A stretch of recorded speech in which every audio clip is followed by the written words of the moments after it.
I'm going to share our screen, I guess, and put the presentation on it.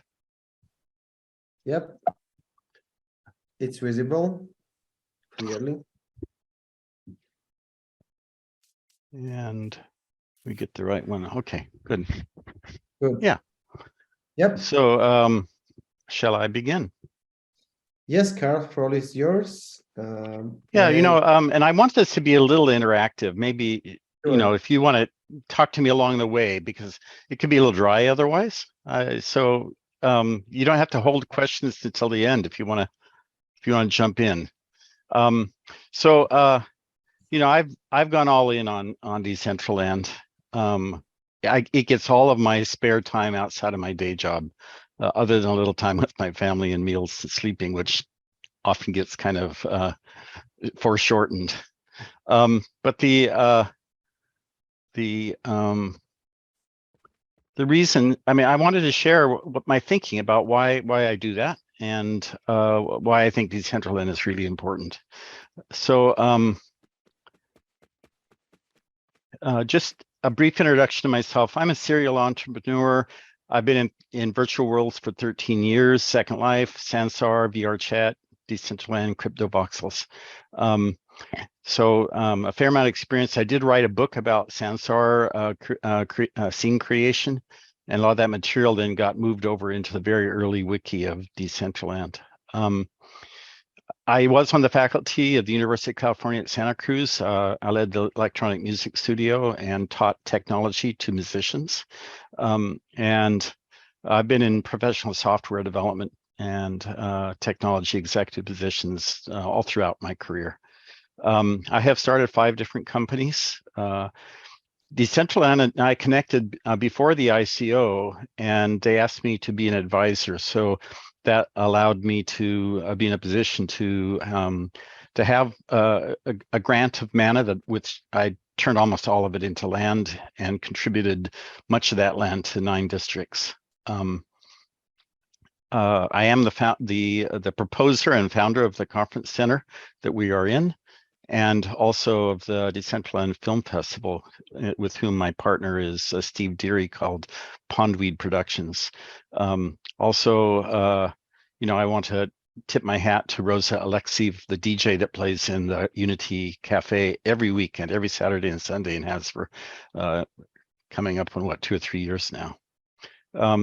So in general, within Decentraland, I'm an educator, a mentor, an advisor to districts and scene builders.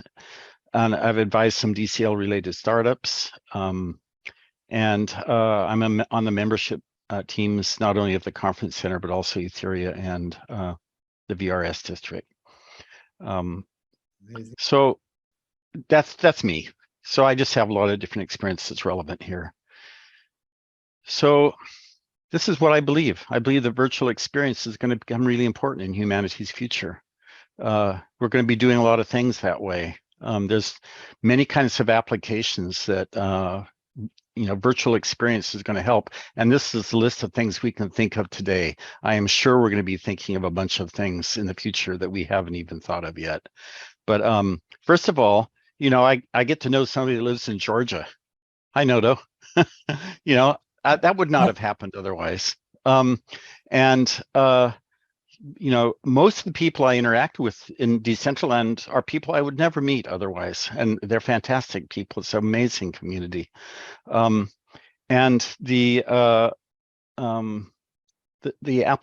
applications of virtual reality are both in work and play, and making that immersive and really experience. I have this thought that we store experience and memories the same way, whether it be a physical world experience, a dream, a book we read, a movie we see, or a virtual reality experience. They are real experiences for the human being, and they shape our character. They shape our spiritual reality, and we store them. We store memories all the same way. So I have lots of really rich memories of being in virtual world experiences. A dozen years in Second Life, and now about 3 years here. Obviously, there's applications in education and training. We have a university district, in Decentraland that's getting built out. I'm going to be working on a School of Global Peace Studies together with Zabina Van Ness, who's our closing keynote speaker later today.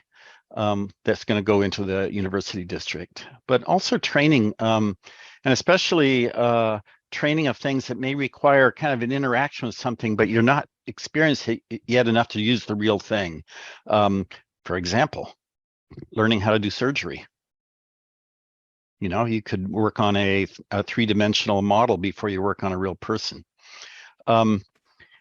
Obviously, many opportunities in the education kind of realm of coaching and mentoring and apprenticeships, showing people how to do stuff.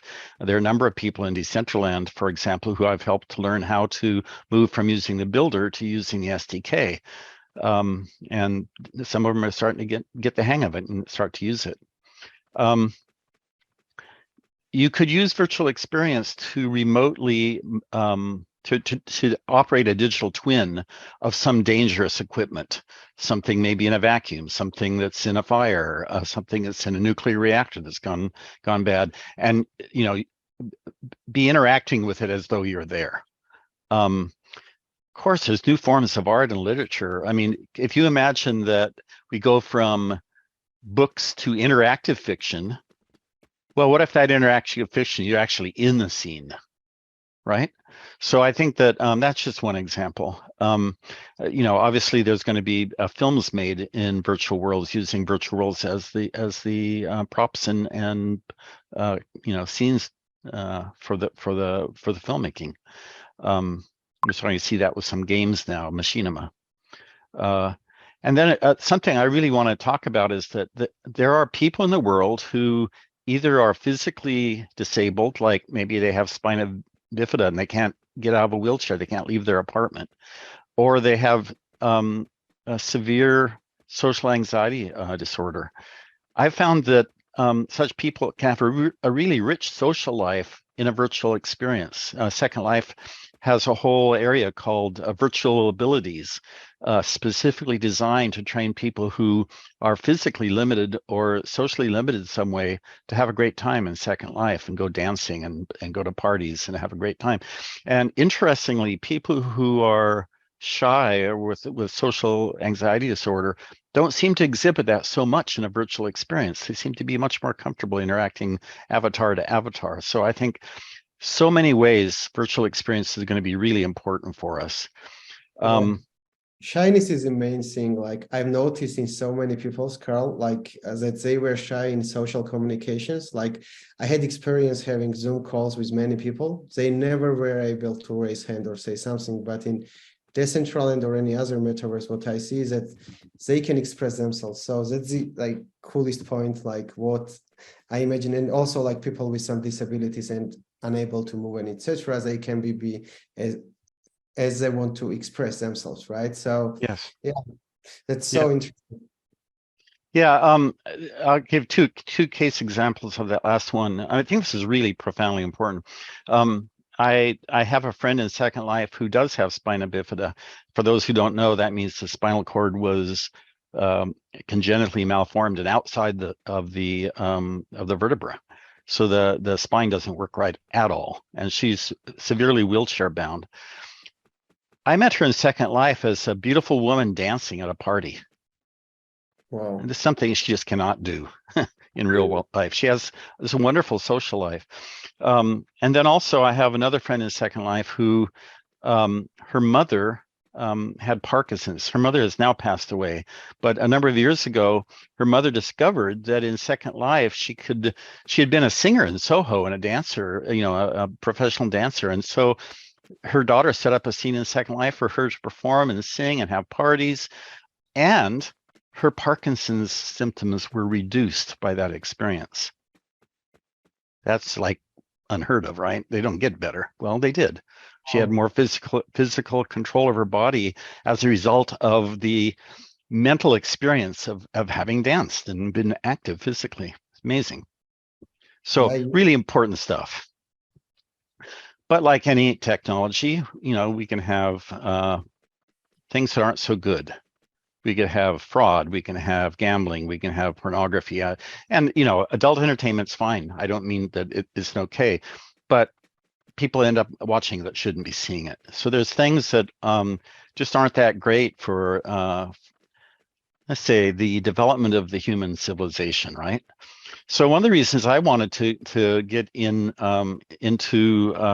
Decentraland and really lean forward and push on it is to make sure that there are plenty of positive applications that make this realize its potential for the development of human civilization. And in my experience, a lot of what really creates great outcomes is people consulting together and collaborating on creative endeavors to create new realities. I want to tip my hat to Noto. Noto has helped me with this conference. We've been brainstorming about the future. We've been brainstorming about this whole advertising system. I think it's really valuable and creates outcomes that would not exist otherwise, which is why I created a conference center, so people can come together, ideate together, meet each other, work out difficult things potentially, and come to great solutions. Yeah, and I want to kind of ask you and make it also like a bit interactive, to the point that me and Carl would never gonna meet each other probably in our lives if we couldn't meet in Decentraland. So lots of people should talk about how Carl says about its social factor, what MetaVerse is bringing to us, right? So it's not only like game and playing and etc., but sharing values, sharing experiences. I have learned so many things from Carl. I can share many things to Carl, and we are totally like 15 hours flight to each other. So can you imagine like how it made borders disappear? It's crazy. Yeah. So yeah, you're becoming a great friend. Thank you. So there's here's another angle, just a personal reason why I enjoy working Decentraland. It uses a whole lot of things that I've learned over my career, and every one of them, it forces me to extend the boundaries of what I'm learning and what I'm able to do. So in design and 3D modeling, animation, software development that I've been doing since, I hate to say it, the 70s. But I'm learning new things all the time about, like, now I'm learning Kubernetes and Docker and how to do automatic scaling of backend services.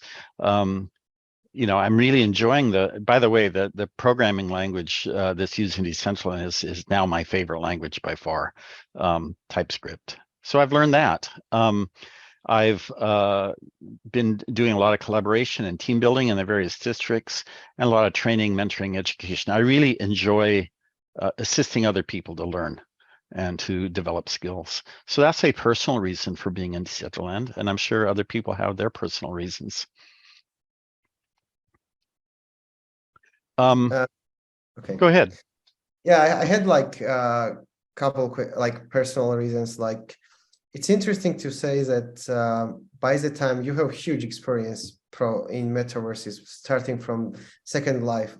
I was like maybe like 12 when you entered Second Life, right? So basically, like, why did you choose Decentraland? Like in 2017, they approached you, but do you have any kind of personal attachment? It's actually a slide I have coming up, one or two. Oh, okay. I'll definitely touch that. I'm running No, ahead. it's an important point. It's part of the title, right? It's why Decentraland in particular. Another reason I'm doing it is because I'm getting to the point where I would like to retire from my day job. I have a very good salary at a marine transportation company where I run the IT department in New Orleans. And it's a great job. I love it. It pays well. But on the other hand, this is where my heart really is here. My love for this is what I love doing. And so it is now starting to produce some financial results for me. It's been a plan for a long time that it would eventually allow me to financially afford to retire.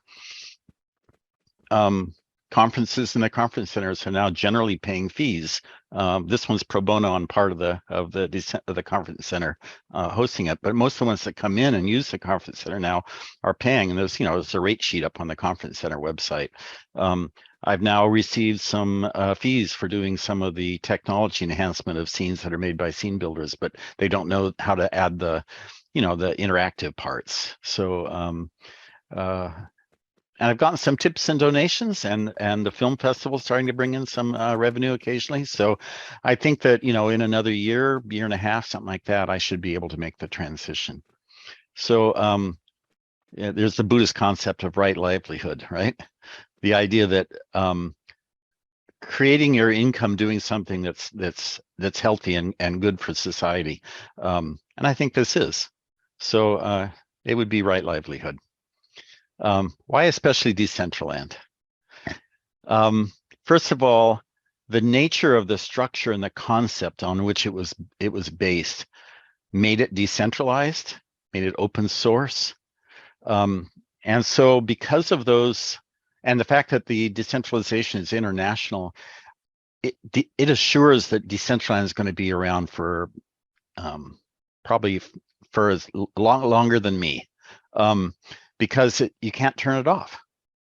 It's running. More than half the content servers now are not being run by the foundation.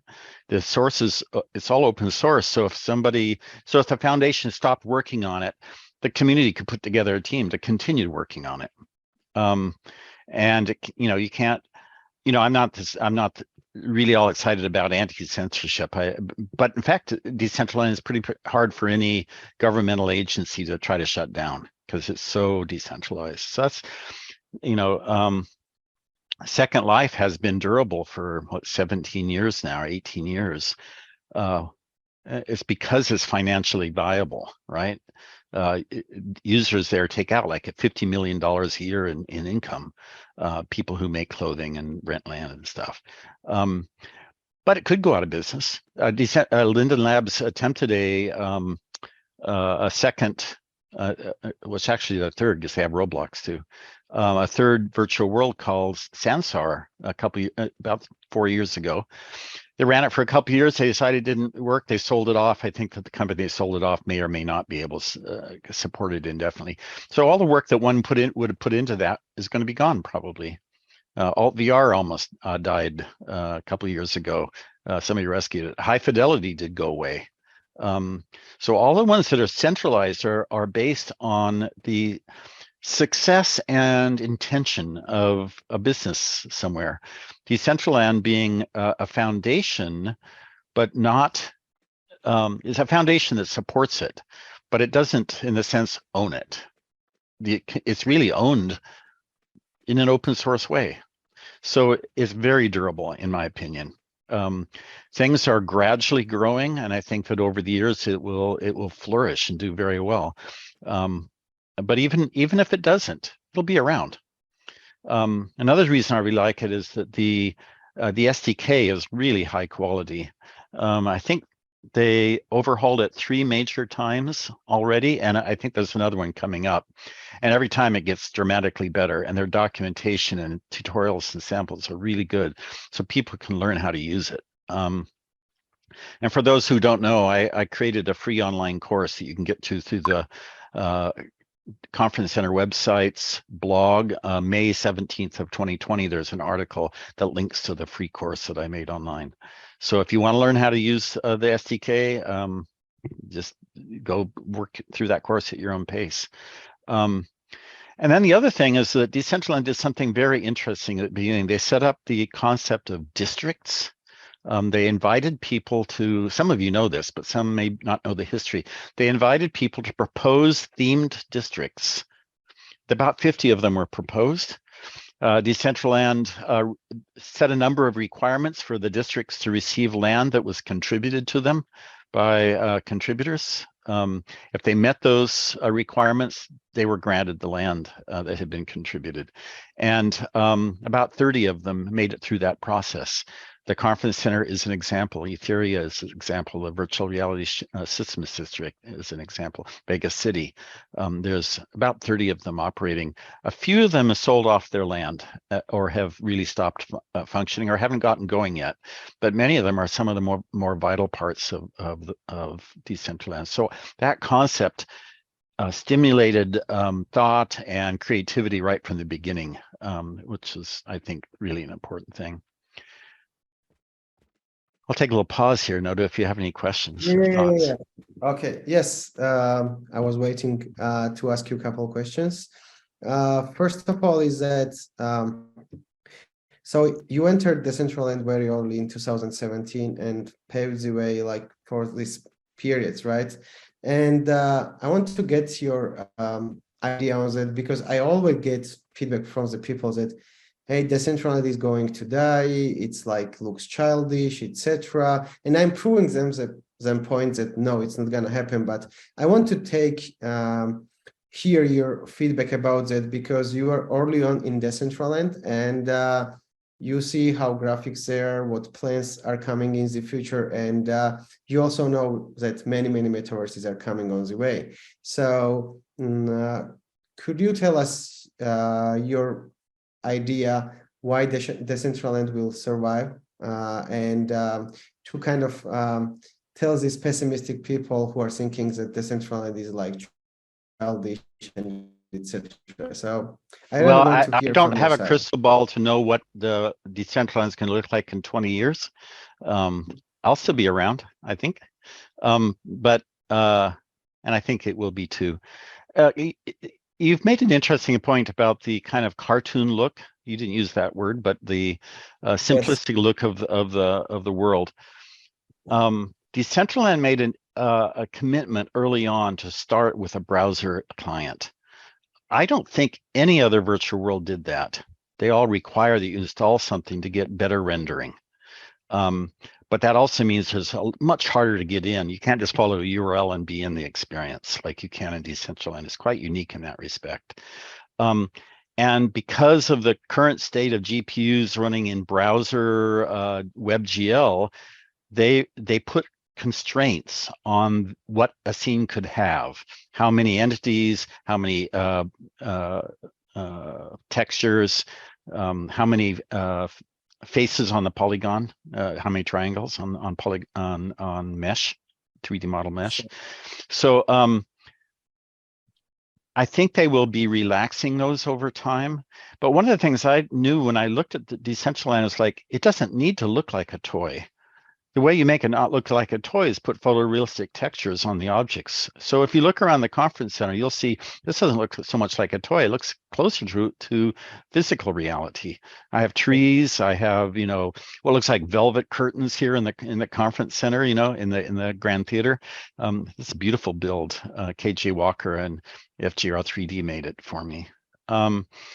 The modular buildings I put out in the front of along the south side of the conference center, they have wood texture and stone texture. The gallery looks like concrete building, right? Yeah. And inside there's art that is high resolution.